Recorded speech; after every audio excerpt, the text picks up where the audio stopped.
Hello বন্ধুরা, তো দেখো বাচ্চাদের মতন সত্যি ভগবানের জন্য দিলাম।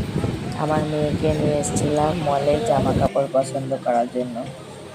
তো দেখো সেখানে এসে আমি একটু জামাগুলো দেখছিলাম, মানে কোন জামাটা নেওয়া যায় সেগুলো। তার ভিতরে আমি ফোনে ভিডিও করছিলাম, এর ভিতরে দেখি কি আমার মেয়ে জামাগুলোর মাঝখানে যে মানে টুকি খেলছে, বলছে মা আমি এখানে লুকাবো, তুমি আমাকে খোঁজো।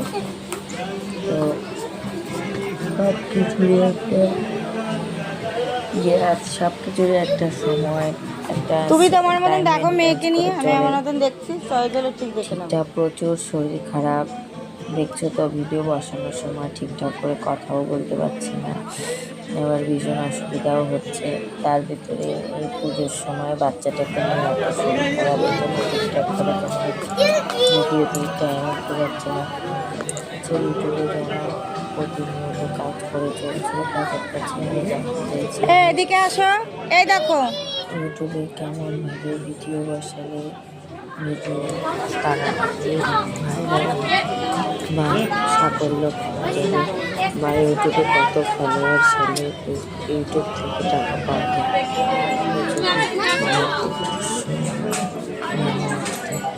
তো তোমরা আমার পাশে থাকো, আমার ভিডিও সবসময়